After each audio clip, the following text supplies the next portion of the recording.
In the near monochrome of early morning on Gaza's coastline, an epic mass migration north began. For Palestinians, black and white images of displacement have long held a powerful resonance. Hour after hour today came instead images of return, in colour, live streamed, surely destined for the same collective history. And for each person making their way north today, they carry the many burdens of this war: displacement, separation, grief, along with whatever else they can carry, whatever may be useful among old ruined neighbourhoods. Despite all of it, perhaps intensified by it, a suffusion too of joy. We want to see my mum and dad. We haven't seen them for 15 months. We want to go, and now we're going. The breeze of the north has returned. Welcome to the people of the north. I am happy. What can I say? I am happy, thank God. But everywhere too, the evidence of 15 months of misery and loss. Two of Khalid Jamal's sons were killed while the family was displaced, along with his sister, her husband, and their daughter. These are happy tears, he says, as he heads for home, but adds, "I left my children in the south." Inland, Gaza's main north-south artery reserved for vehicle traffic. Every car and cart to be searched for weapons, not by Israeli forces, but reportedly by a US security company. The UN says 9 of every 10 homes in Gaza has been damaged or destroyed, but the desperation to go home is undimmed. I mean, if you launch me in a missile, I will go. This is what we want. We want to return to our homes, to return to our lives. It was so crowded in the camp, we couldn't sleep, we couldn't sit. I want to sit on the rubble. I want to sit on the rubble and rest. Back at the coast, on the southern fringes of Gaza City now, a first glimpse of the level of destruction awaiting them. Soon eclipsed, though, by reunion after reunion. Emotion emanating not just from long separations, but from survival itself.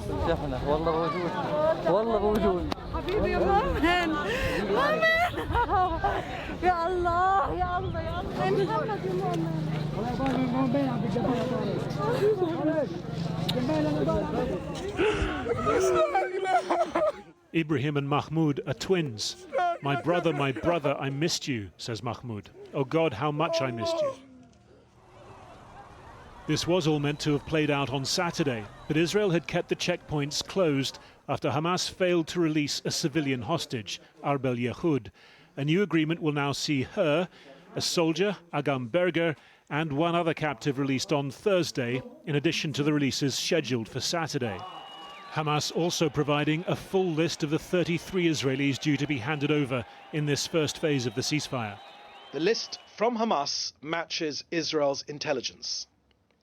So I can share with you that 25 of our hostages are alive and 8 have been killed by Hamas. Israel's Prime Minister was back in court today for his corruption trial. Benjamin Netanyahu's office pushing as a success the early return of 3 hostages this week. But aware too that Israeli opponents of the ceasefire, from the far right, from communities around Gaza, are criticizing the return of Palestinians to the north. When you give the terrorists free, October 7 come back.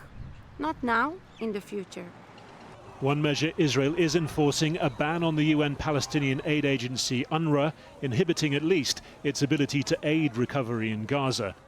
Since October last year, Israel's army has all but laid waste to Gaza's far north. Repeated suggestions it was creating a depopulated buffer zone of rubble. But for many of those still streaming north, that rubble is home, and they're determined to reclaim it. Well, earlier I spoke to Amon Bazarol from Médecins Sans Frontières, who's in Khan Yunis in the south of Gaza, and I began by asking her how feasible it is to set up hospitals or field clinics in the areas north that have been destroyed.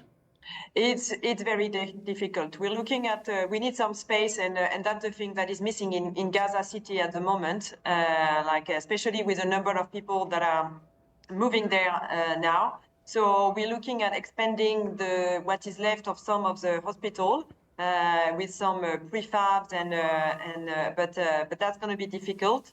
And so they need some primary health care as well. That is very important. And are you getting medical supplies into Gaza now? So it has improved, but we're still not validated for some items that the Israelis have been preventing from entering from the beginning. We're talking about operating table. We're talking about the material to be able to sterilize the instrument. We're talking about crutches. So all of that has still not been validated. So in quantities, in terms of drugs and consumables, we have been able to scale up finally. But there's still a lot of items that are not allowed to enter, and we're really pushing to try to get them in. Now that the bombing has stopped for now, do the psychological impacts of war become more pronounced? Definitely. Like there's the expectation of the people I've told you, like some of them, they're going to be able to visit what used to be their house, and that's going to be a huge shock when they're going to visit and see what's left of some location. We've been able to visit Rafah already, and it's impossible to know where were the streets. Like there's no landmark, you don't even know where you are. So there's a lot of people from the south have been visiting Rafah, and they came back to the central of Gaza because there's no place to stay there, and there's no amenities, there's nothing, there's no water. So it needs time for the humanitarian to be able to set up everything there. There's a lot to process, and it's going to take a very long time. Do you think a lot of those people moving north today will end up coming back because there's nothing for them there? It's a possibility. Right now, it's very difficult to know what the people want and where they're going to locate. It's resettle. We know how much they are attached to where they were from, so we will need to see what they're going to do. So we are in the expectation, so we are planning for any kind of possibilities for them to come back, where we have all the facilities, but then for us to be able to set up facilities wherever they are going. Our primary intent is to follow the people where they are going. Amon Bazarol, thank you very much. Thank you. Well, joining me now is Brigadier General Amir Avivi, who was previously in the Israeli military and founded the Israel Defense and Security Forum. Thank you for joining us. The images today and in the last few days have been extraordinary, and I want to ask you how you view them. I mean, when you see those epic streams of people today, do you see them, as Britain's Prime Minister has talked about them, as sort of innocent civilians, or do you see them as the enemy paying the price? Well, what I'm concerned about is my own people. The fact that, I'm in the north now of Israel, tens of thousands of Israelis displaced and haven't gone home. The Gazans went home now. Our people didn't go home. They're still displaced in the north and in the south. We have women and children that have been kidnapped. We have babies. Women have been killed, murdered. This is what we are worried about. Tens of thousands of rockets have been shot in Israel. Israel has been in war for a year and 4 months, unprovoked. War. So you have no reaction to those images of the Palestinians? Iran and Hezbollah, unprovoked. So this is what worries me. What worries me is what's happening with the Israeli people. What worries me, we have 90 hostages who haven't been returned yet. And we don't know how many of them are alive. They murdered our hostages. Yeah. So you have no reaction to those images today? Well, I think that the war in Gaza can end in 10 minutes. All Hamas needs to do, return all the hostages, lay down your weapons, and get out of Gaza. That's it. For the benefit of the Gazans and for the benefit of Israel. Hamas cannot stay in Gaza. Hamas is a terror organization, abusing its own people, attacking Israel. This terror organization needs to lay down its weapons and leave Gaza, and then the war will be over. So it's interesting that you don't think the war is over when the ceasefire is on. I mean, that was the other image I wanted to ask you about, which is the images of those Hamas fighters during the release, very much showing that Hamas has not been destroyed. Many fighters of Hamas retreated to the humanitarian zone. These are the cowards who didn't have the courage to fight Israel.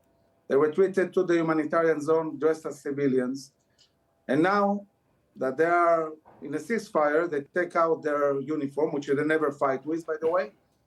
and now they are showing their power. But we have to say the truth. Hamas has been beaten.